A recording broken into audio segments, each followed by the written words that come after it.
الصلاة والسلام على أشرف المرسلين.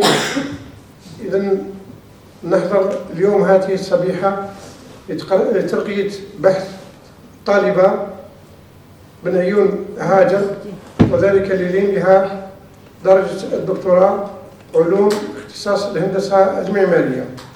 إذن هذا البحث سيلقى من طرف اللجنة المكونة أساسا من الأساتذة الآتية أسماءهم: الأستاذ الدكتور عداد محمد شريف, un ex-doyen de la faculté d'architecture et d'aménagement et de la géologie de l'université Al-Arabi Ben Mehdi Moulbouaghi, en tant qu'examinateur, notre invité, qu'il soit le bienvenu.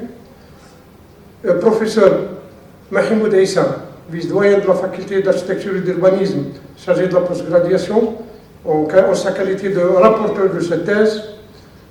Monsieur professeur Lazri Youssef, professeur à l'université de Guelma, il est responsable du domaine à IMV, et les deux jeunes maîtres de conférence, en l'occurrence Madame Salah Hana, maître de conférence A, elle est présidente aussi du CFD de la comité de formation doctorale à l'université de Guelma, option architecture.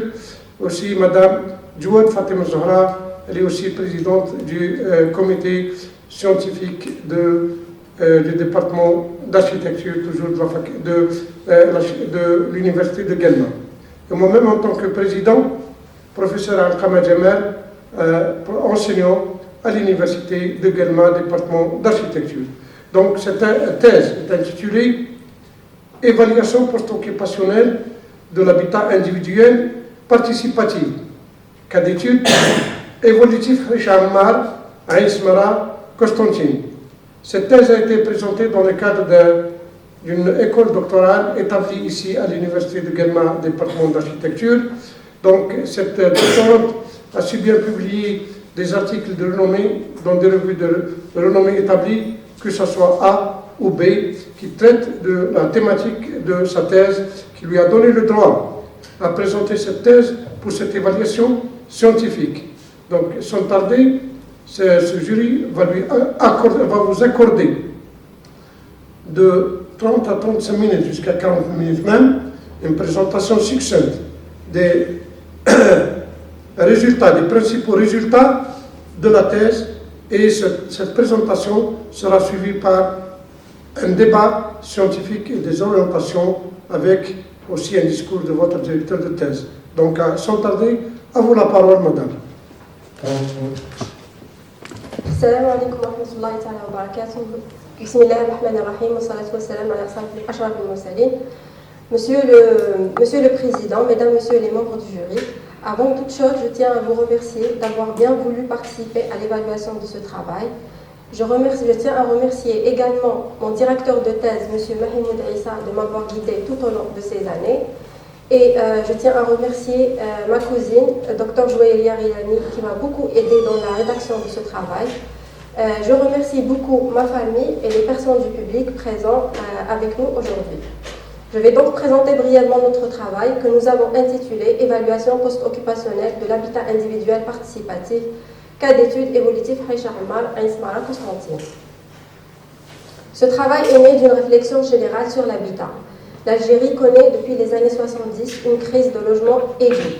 Plusieurs tentatives ont été faites par le gouvernement pour résoudre cette dernière, dont l'introduction de programmes d'industrialisation énormes. Cette guerre de chiffres a mis la question de la qualité en second plan, et le constat du phénomène de dégradation du logement social fait l'objet de vives critiques et met en évidence les failles et les lacunes de ces programmes. Notre travail va tourner autour de l'habitat évolutif, comme une réponse à la nécessité de l'implication du citoyen dans son cadre de vie et comme une réponse à la crise de logement en Algérie. Cette expérience nationale a été très courte et peu après son lancement, elle n'a pas abouti. L'habitat évolutif, qui est une variante de l'habitat participatif, cette formule d'habitat, dite le co-housing en anglais, vise à fournir un programme organisé, bon marché et pratique, reposant essentiellement sur la participation habitante, fourni en tant qu'unité habitable minimum avec un bon modèle d'extension ultérieure. Après 20 ans d'application de cette formule à Haracha Ammar, le constat sur terrain indique une mutation d'un cadre formel construit par le gouvernement selon les principes du core housing à un cadre informel suite à la participation des habitants après leur occupation de ces logements.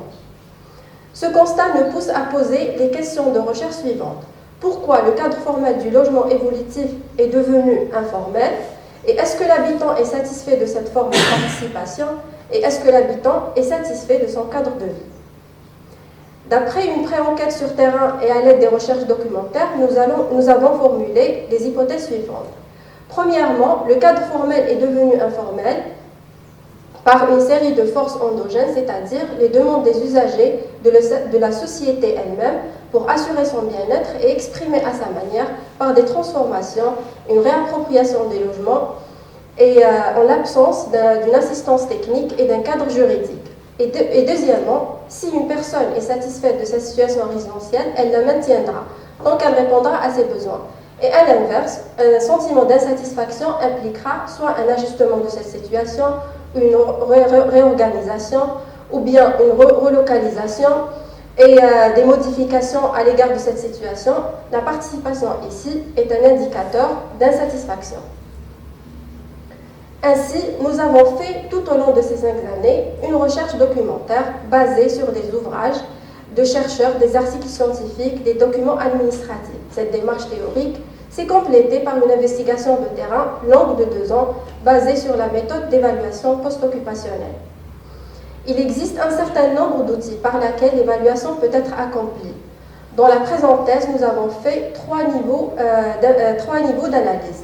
En allant d'un examen rapide et superficiel à une investigation analytique plus profonde jusqu'à un diagnostic qui corrèle les données physiques avec les perceptions des habitants.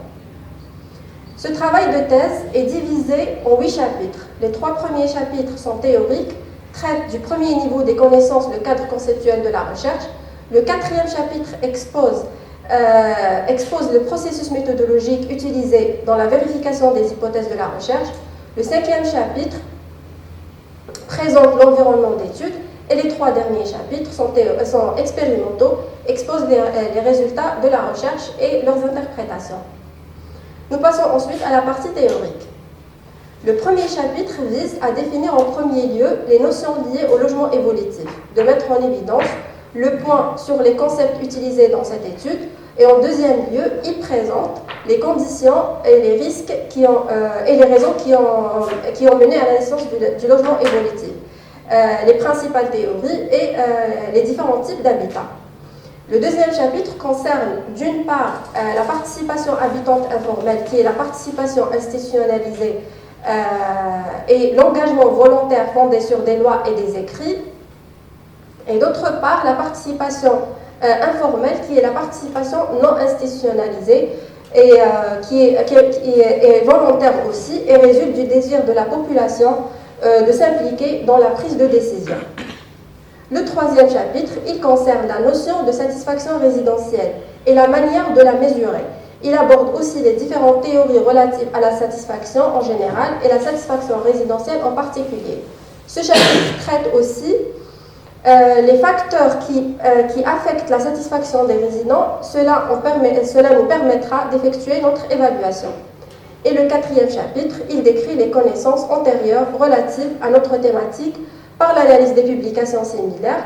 Son objectif est de présenter des publications similaires. Son objectif est de présenter en détail les différentes méthodes par lesquelles nous avons évalué à la fois l'environnement bâti dans le logement évolutif et la satisfaction résidentielle des habitants, des utilisateurs dans leurs espaces. Il met en exergue le processus d'évaluation et d'évaluation post-occupationnelle, sa définition, son histoire, son évolution et les différents types d'évaluation existantes. Ensuite, nous passons à la partie expérimentale. Notre cas d'étude se concentre sur le logement évolutif de Haracha Ammar, Ismara, Constantine. Ce programme a été lancé en 1995 dans le cadre de la résorption de l'Algérie, dans le cadre de la réponse de l'Algérie à sa crise de logement. Il se compose de 250 logements aidés, caractérisés par une forte densité, permettant de tirer le meilleur parti des lots. Chaque lot est d'une surface de 120 mètres carrés. Le logement évolutif a été fourni sous forme de construction minimale identique, avec un noyau extensible contenant une ou deux chambres, avec une cuisine, une salle de bain et des toilettes. La hauteur des constructions dans le cahier de charge est de R+1 avec une toiture accessible et une buanderie, avec la limitation que le bénéficiaire doit achever son logement conformément au permis de construire dans un délai qui ne pourra en aucun cas dépasser les 10 ans. Le design a été fait dans 5 bureaux d'études différents. 5 variantes ont été choisies et ces 3 variantes ont été réalisées sur le terrain. Nous passons ensuite aux critères de choix pour la campagne d'enquête par questionnaire et par entretien. Les logements évolutifs ont été étudiés pendant la saison hivernale sur une période de 2 mois, de décembre 2020 à janvier 2021. Les répondants étaient des personnes du ménage. Nous avons adopté une stratégie d'échantillonnage aléatoire. La taille d'échantillonnage est de 154, a été déterminée à l'aide de la formule affichée sur l'écran. Dans l'ensemble, nous avons 126 entretiens qui ont été réalisés et trouvés valides pour l'analyse. Et pareillement pour les questionnaires, qui s'étalait sur 3 pages en raison des barrières linguistiques et de l'analphabétisme. Nous avons administré les questionnaires sous forme d'entretien lors de notre enquête. Et dans l'ensemble, nous avons 124 questionnaires qui ont été récupérés et trouvés valides pour l'analyse. Ensuite, nous passons aux critères de choix pour la campagne de mesure in situ et la simulation numérique. La performance des ambiances intérieures dépend d'une part des facteurs externes et d'autre part de facteurs internes, tels que le positionnement du bâtiment qui lui permet d'avoir une meilleure orientation, la géométrie de l'espace, la taille des fenêtres et leur position sur les murs extérieurs, ont tous un impact important sur la performance des ambiances intérieures. Pour mener notre campagne de mesure in situ, nous avons tenu à opérer un choix significatif et représentatif selon les considérations citées précédemment. Notre sélection s'est ainsi portée sur 4 logements évolutifs. Chacun de ces logements a une orientation différente. Et nous avons aussi le critère de la mitoyenneté.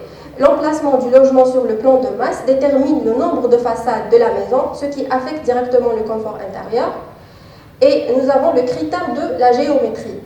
Les logements choisis présentaient une dégradation de profondeur en allant de logements très profonds, qui est la maison 221, à des maisons moins profondes, qui sont les maisons 13 et 103, jusqu'à une maison qui présente un équilibre entre profondeur et ouverture, qui est la maison de 100. Passons ensuite au chapitre expérimentaux. Commençons par l'évaluation post-occupationnelle de la participation habitante, qui est l'enquête par entretien. Une fois la phase de collecte de données est terminée, les réponses ont été saisies dans un fichier Excel. Les données ont ensuite été analysées à l'aide du logiciel SPSS. Sur ce dernier, 2 types d'analyses ont été menées. Premièrement, des analyses descriptives qui ont permis de générer les fréquences et les pourcentages des réponses. Et deuxièmement, une analyse qui portait sur les modifications apportées par les résidents et les caractéristiques comportementales. Les résultats de cette enquête par entretien commencent par la description des structures sociales des résidents. Ils mettent en exergue la présence d'une majorité constituée par les ménages à grande taille, dont la plupart occupaient des logements depuis plusieurs années. Un autre aspect mis en évidence par les travaux d'enquête sur le terrain, c'est la présence d'un chantier de construction permanent. Selon les théoriciens, en l'occurrence Abraham, et le cahier de charge, cette situation est considérée comme n'étant pas conforme aux spécifications et donc au cadre du logement évolutif. Un autre point souligné par nos investigations sur terrain concernant les transformations opérées par les habitants et l'existence de 2 catégories d'extension, formelle et informelle. Cette dernière constitue la catégorie la plus dominante. Ce constat fait l'écho à l'expérience sud-africaine où 41% ont ajouté des extensions informelles. Cependant, les logements dont le statut propriété constituent la majorité des résidents avoir eu des transformations. Le processus de transformation des logements sont principalement menés par les habitants. En revanche, ils se caractérisent par l'absence du contrôle technique et de suivi par les autorités locales. Concernant le retour des habitants à un spécialiste pour modifier leur sphère domestique, les résultats obtenus ont montré un rapprochement pour les deux extensions formelles et informelles. Or, la majorité des habitants souhaitent avoir un suivi par l'État. Ce type de participation représente pour la première étape, qui est la construction du noyau de logement, comme étant le premier niveau sur l'échelle d'Arnstein-Cherry, qui est la non-participation. Le résident est exclu de toute prise de décision dans cette phase de projet, tandis que pour la deuxième phase du projet, qui est après la remise des logements, le résident est livré à lui-même pour terminer les travaux de construction, ce qui est en contraste avec les principes du logement évolutif, où Abraham le décrit comme un processus contrôlable et gérable avec un point de vue clair à l'esprit, avec des objectifs clairs dans le temps, tout en étant perçu comme accommodant à la participation des résidents. L'étude des transformations effectuée par les usagers a montré qu'ils éprouvent un nombre considérable de besoins non satisfaits. Les résultats décrivent les motivations de base, les pressions internes qui créent certaines conditions de vie et les pressions pour transformer. Ils examinent spécifiquement comment les gens réagissent aux pressions qu'ils subissent. Malgré les modifications effectuées après occupation, nous constatons que dans certains cas, les résidents retransforment leur logement, ce que nous avons appelé après post-occupation, dans l'absence de l'État et l'accompagnement professionnel. Concernant la satisfaction des habitants envers la forme d'habitat évolutif, les résultats des répondants confirment leur satisfaction en cette formule, car elle représente pour eux une alternative pour l'acquisition d'un logement où ils peuvent appliquer leurs besoins socio-économiques, esthétiques ou autres. Ensuite, nous passons à l'évaluation post-occupationnelle de la satisfaction résidentielle, qui est l'enquête par questionnaire.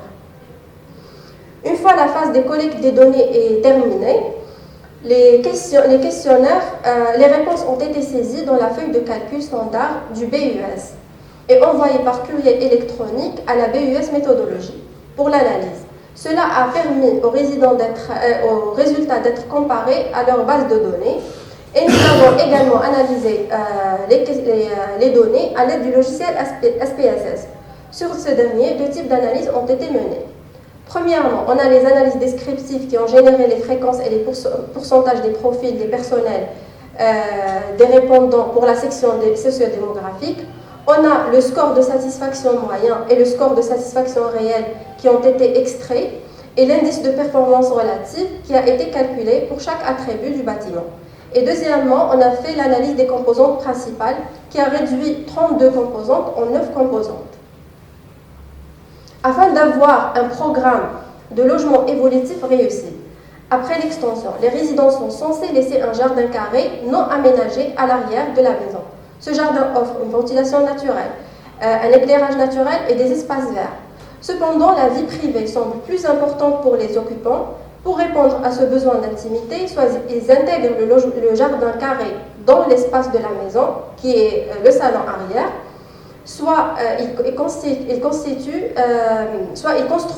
de longs murs autour du jardin pour ne pas s'exposer aux fenêtres des voisins, ce qui résulte un jardin puits, empêchant l'éclairage naturel à l'arrière de la maison et la ventilation naturelle. Ce résultat se manifeste dans d'autres programmes de logement évolutif internationaux, tels que l'expérience marocaine. Les modifications produisent à leur tour plusieurs problèmes qui réduisent la satisfaction résidentielle, comme le montrent les résultats de l'ASP. En effet, l'éclairage ressort comme le facteur le plus important, souligné par les résultats du BUS et les commentaires des résidents. Les résidents signalent des conditions d'éclairage insatisfaisantes, surtout à l'arrière de la maison et au rez-de-chaussée. En réponse, les occupants font des ajustements pour améliorer cette situation en créant des patios, des fenêtres zénithales, en modifiant leurs ouvertures, en mettant en place les murs vitrés ou, dans des pires des cas, en utilisant l'éclairage artificiel H24, ce qui crée à son tour un autre problème qui est l'augmentation des coûts d'électricité. Le plan de masse ne tient pas en compte des caractéristiques socio-culturelles telles que l'intimité ou encore l'orientation. Selon le plan d'exécution d'origine, l'extension maximale devrait aboutir à une maison de 8 sur 15 mètres, par conséquent un logement évolutif lent avec longueur sans largeur. Pourtant, le deuxième facteur le plus important souligné par les répondants sur la conception des logements, si les analyses descriptives suggèrent une satisfaction résidentielle relativement adéquate avec cette dimension, les modifications apportées par les habitants indiquent le contraire, mis à part l'extension attendue. Les modifications concernant l'espace de cuisine sont jugées trop petites, les espaces sanitaires sont sans ventilation naturelle ou mécanique, et les chambres sont trop petites pour les familles nombreuses. Ils doivent s'étendre verticalement en intégrant le jardin avant et arrière pour gagner plus de mètres carrés, les maisons étant avec largeur et sans longueur. Le plan étendu produit soit des pièces sans fenêtre au milieu, soit des pièces rectangulaires et profondes. L'insatisfaction à l'égard de la conception des logements est également liée à la localisation et au voisinage. Les commentaires montrent que les résidents sont frustrés par les routes impures et non construites, dont nous avons été témoins lors de nos investigations sur terrain. De plus, comme ce programme de logement évolutif se situe dans des zones rurales, à l'extérieur de la ville, le manque de transport est un problème. Les résidents ne se sentent pas à l'abri des trafiquants de drogue, des rongeurs, des insectes provenant des terres agricoles. Ils sont également mécontents du manque d'espace et des parcs pour enfants et adultes. Nos résultats soulignent également l'importance du système de chauffage. Les performances du système de chauffage à gaz sont insatisfaisantes par rapport au système de chauffage central. En conséquent, le confort thermique en hiver et en été apparaît comme le troisième facteur le plus important. En effet, les appareils de chauffage à gaz sont l'installation par défaut dans le plan initial et de nombreuses familles n'ont pas les moyens de les changer. Nos résultats, tant quantitatifs que qualitatifs, impliquent que les appareils de chauffage à gaz sont insuffisants en hiver, ce qui entraîne des problèmes tels que les allergies, de l'arthrose. Ceci est aggravé par des taux d'humidité élevés qui provoquent des maladies comme l'asthme, mais aussi des problèmes d'esthétique comme les moisissures sur les murs et les dégradations de la peinture intérieure. Ensuite, nous passons à l'évaluation post-occupationnelle des ambiances intérieures, qui est les mesures in situ et la simulation numérique. Les mesures in situ de la lumière du jour ont été faites par l'instrument, le photomètre, à l'aide du photomètre. Et les mesures in situ du confort thermique ont été effectuées à l'aide de deux instruments de mesure. Le premier était le thermohygromètre pour calculer à la fois la température et l'humidité, et le deuxième instrument était le climat data logger permettant également de calculer température et humidité. Le choix des points de mesure a été pris dans 4 pièces de séjour au niveau du rez-de-chaussée, de 4 logements évolutifs, avec des orientations différentes, pendant 3 jours de la saison estivale. La prise de mesure a été faite 4 fois par jour, effectuée à 3 endroits dans chaque séjour, tous situés à 0,7 mètres du sol. Nous avons pris les mesures avec et sans lumière artificielle, c'est-à-dire fenêtres fermées et sans store. Les mêmes choses pour les mesures de confort thermique. La prise de mesure a été faite à 0,8 mètres du sol avec climatisation éteinte et fenêtres ouvertes. Le climat data logger a été implanté dans un seul séjour de la maison 13. L'enregistrement a été fait sur 10 jours. La simulation numérique a été faite pendant une période d'1 an, pendant les heures du jour. Elle a été réalisée avec Radiance en utilisant SketchUp pour le modèle 3D et OpenStudio, combinaison entre OpenStudio, Energy Plus et Radiance pour la simulation annuelle et le calcul de l'éclairement. Et d'autre part, on a utilisé les métriques Useful Daylight Illuminance en été calculées à l'aide de Climate Base Daylight Modeling via le TAS EDSL. Le modèle de base pour la simulation contient 4 scénarios. Le premier scénario qui est le noyau avant l'occupation, le plan initial, l'état brut des maisons.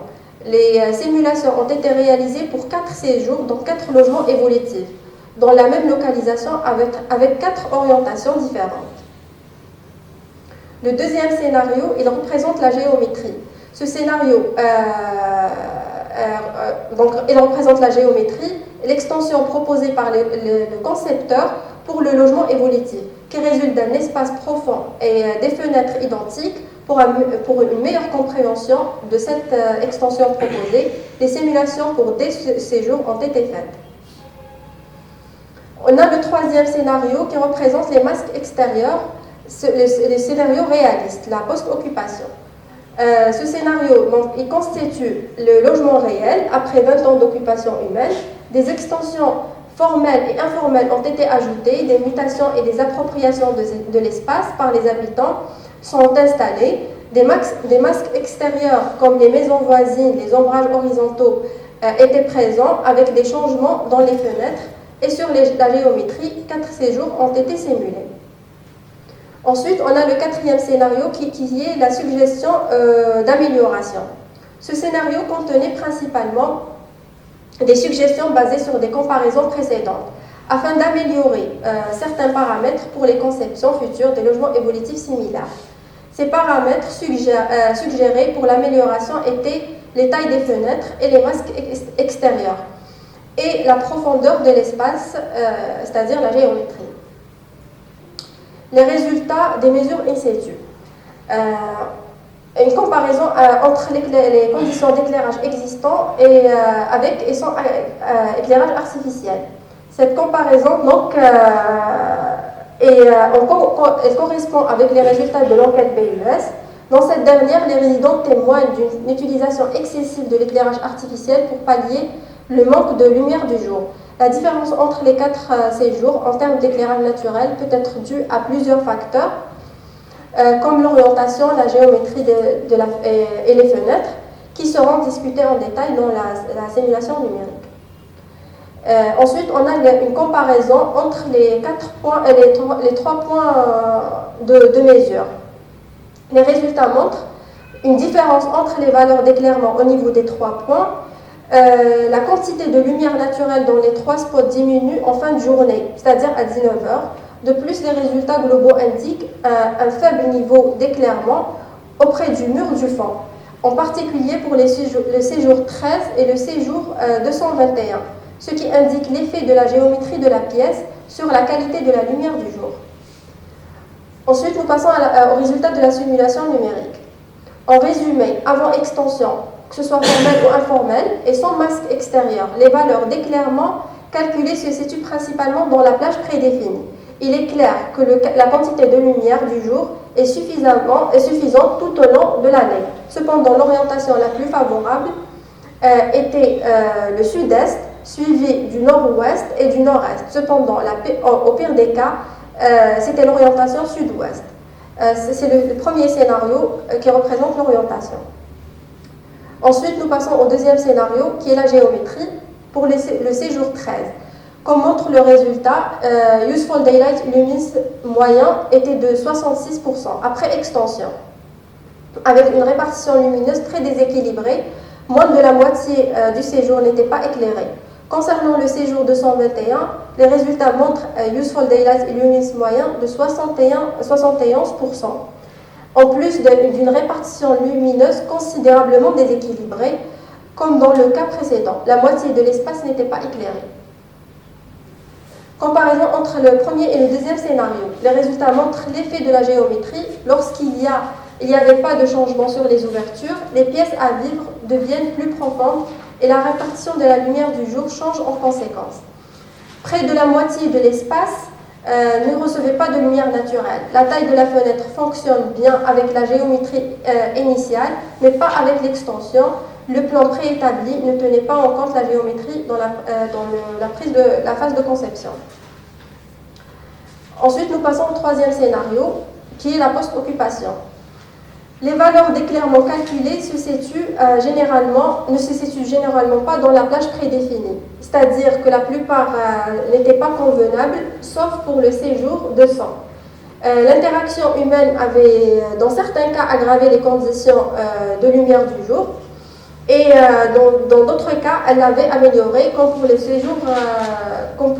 séjour de sang. Cependant, dans ce scénario, il était clair que la quantité de la lumière du jour incidente sur les pièces à vivre était insuffisante tout au long de l'année, et en particulier pour les séjours 13, 103 et 221. Cela entraînait en conséquence une utilisation excessive de l'éclairage artificiel qui entraînait à son tour une augmentation de la consommation énergétique.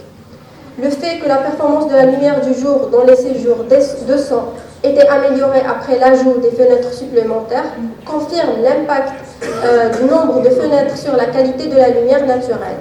Les résultats confirment également le grand impact des masques extérieurs qui sont les maisons voisines. Dans ce cas, cet impact était particulièrement évident pour le séjour 221. En raison de problèmes d'intimité, les résidents avaient construit des hauts murs du jardin, ce qui a un effet négatif sur la pénétration de la lumière naturelle. Pour le dernier scénario, qui est les suggestions d'amélioration, pour le séjour 13, la première amélioration a été l'élimination du dispositif d'ombrage.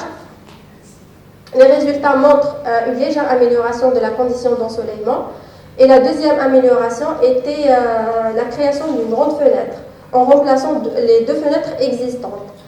Toutefois, les taches solaires étaient principalement situées dans la première moitié du séjour, qui est le fond de la salle, qui reste encore mal éclairée. Ce résultat confirme l'impact de la taille de la fenêtre sur la quantité de la lumière.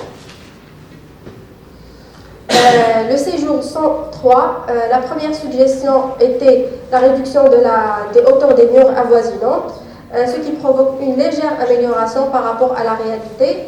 Et la deuxième amélioration était le changement de la taille de la fenêtre. Le résultat montre aussi une différence légère. Les taches solaires étaient situées au milieu de la pièce. Les mêmes suggestions pour le séjour 221. En commençant par la réduction des murs avoisinants dans la cour arrière, les résultats montrent une amélioration considérable de la condition d'ensoleillement par rapport à la réalité. La performance de la lumière du jour était meilleure que la réalité, mais elle n'est toujours pas adaptée, car plus de la moitié du jour n'était pas éclairée. Et la deuxième amélioration, c'était le changement de la taille des fenêtres. Le résultat de cette modification a également entraîné une amélioration considérable. Néanmoins, la moitié du séjour n'était toujours pas éclairée, la lumière du jour n'était toujours pas adaptée à la valeur d'éclairement, n'était pas située dans la plage prédéfinie. Cela signifie que le dernier facteur capable d'affecter la performance de la lumière du jour était la géométrie de la pièce. Cependant, la modification de la géométrie aurait affecté la disposition générale et créé un autre problème, qui est un espace central dans la maison sans ouverture vers l'extérieur, qui est le même problème de profondeur que nous avons vu auparavant. Les habitants ont créé des patios au milieu de la maison et des fenêtres entre les pièces pour remédier à ce problème. Venons-en donc aux conclusions. À travers ce travail de recherche, nos résultats mettent en évidence plusieurs implications notables. L'étude de la participation habitante met en lumière une série de transformations et de réappropriations des logements évolutifs. Dans notre cas d'étude, les différentes modifications apportées, les différentes motivations encourageant l'usager à transformer son logement se résument comme suit. On a le problème d'exiguïté et la mauvaise disposition des pièces, le manque d'espace, le problème d'intimité, le problème de sécurité, le confort thermique, d'éclairage et d'aération. Le processus de transformation ici se caractérise par l'absence de contrôle technique et de suivi par les autorités locales, Cela a débouché sur la présence d'un chantier de construction permanent. Les résultats de l'analyse de la participation habitante confirment notre hypothèse, notre première hypothèse sur les causes des mutations du cadre formel de logement évolutif construit par le gouvernement vers un cadre informel construit par l'usager. Ces causes se présentent par une série de forces endogènes qui sont les besoins des usagers pour assurer leur bien-être à leur manière par des transformations, des réappropriations de l'espace en l'absence d'une assistance technique et d'un cadre juridique. Les mesures de la satisfaction résidentielle dans notre enquête. Les mesures de la satisfaction résidentielle dans notre enquête montraient qu'en général, la majorité des résidents étaient satisfaits de cette formule d'habitat par rapport aux autres formules et qu'ils étaient satisfaits de leur participation dans la construction de leur logement évolutif. Toutefois, certaines insatisfactions ont été relevées. Premièrement, le manque d'intimité était un des problèmes initiaux qui avaient poussé les habitants à essayer de trouver des solutions. Et deuxièmement, les occupants à rapporter une insatisfaction par rapport aux ambitions lumineuses de logement. Et troisièmement, les habitants étaient insatisfaits de la conception du logement évolutif. Et quatrièmement, l'insatisfaction des résidents se rapportait également au manque de confort thermique et des taux d'humidité élevés, ce qui a entraîné des problèmes de santé, mais aussi des problèmes esthétiques. Ces résultats répondaient à notre deuxième question de recherche, qui suppose que la participation informelle est une réponse à l'insatisfaction. Les mesures sur site et la simulation numérique ont montré que le cadre conceptuel ne fournissait pas de lumière du jour appropriée avant et après l'extension. La fonction de la fenêtre en tant que lien entre l'intérieur et l'extérieur n'était pas cruciale dans des maisons très proches les unes des autres et offrant une vue directe sur les maisons voisines. Les mesures sur les terrains suggèrent d'autres facteurs affectant les performances de la lumière du jour, tels que la géométrie et la taille des fenêtres. Cela confirme également le besoin de lumière artificielle, car les valeurs de lumière du jour n'atteignent pas la plage prédéfinie. Les résultats de notre travail suggèrent que le programme de logement évolutif a été construit par des architectes qui n'avaient pas de connaissances sur le mode de vie des résidents et les axes conceptuels de base. La non-prise de compte de l'orientation et le vis-à-vis dans le plan de masse et la non-prise en considération des facteurs climatiques qui a engendré des problèmes thermiques, d'humidité, d'éclairage, que les habitants de ce programme de logement évolutif ont cherché à résoudre par des transformations qui non seulement empirent les ambiances intérieures, mais ont également changé le style d'habitation vers un cadre informel. Et merci pour votre attention.